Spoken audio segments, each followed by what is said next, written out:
Donald Trump పైన మరోసారి Russia అధ్యక్షుడు పుతిన్ ఫైర్ అయ్యారు. ఇండియా చైనాలను బెదిరించే స్థాయి ట్రంప్ కు లేదంటూ ఆగ్రహం వెలగక్కారు. ఆయన శక్తివంతమైనటువంటి ఆర్థిక వ్యవస్థతోనే ట్రంప్ అనవసరంగా పెట్టుకుంటున్నారు అని చెప్పి పుతిన్ అంటున్నారు. భారత్ చైనాల పైన సుంకాలతో ట్రంప్ ఒత్తిడి చేసే ప్రయత్నాలు సరికాదు అన్నారు. ఆర్థిక దిగ్గజాల పైన ట్రంప్ పెత్తనం చెల్లదు అని చెప్పి పుతిన్ వార్నింగ్ ఇచ్చారు. శిక్షిస్తామని ఇండియా చైనా వంటి పెద్ద దేశాలకు చెప్పే ముందు వాటికి ఎవరు నాయకత్వం వహిస్తున్నారనేది కూడా చూసుకోవాలంటూ సూచన చేశారు. ఇండియా చైనాను వదిలేయకపోతే నేను కూడా రంగంలోకి దిగాల్సి వస్తుందని చెప్పి రష్యన్ అధ్యక్షుడు పుతిన్ వార్నింగ్ ఇచ్చారు.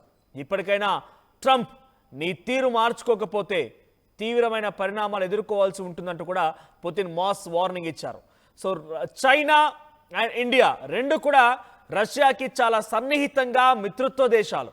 సో ఈ నేపథ్యంలోనే రష్యా ఉక్రెయిన్ వార్ జరుగుతూ ఉంటే వార్కు కావాల్సిన వనరులు మొత్తం కూడా ఇండియానే సమకూరుస్తుందనే రకంగా పిచ్చి వ్యాఖ్యలు చేయడం, వార్కు కావాల్సినటువంటి ప్రతి ఒక్క విషయాన్ని కూడా చైనానే సమకూరుస్తుందని చెప్పి రష్యాకి మొత్తం సహాయ సహకారాలు రెండు దేశాల నుంచే వస్తున్నాయని చెప్పి చైనా పైన, ఇండియా పైన, మరీ ముఖ్యంగా భారత్ పైన 50% టారిఫ్.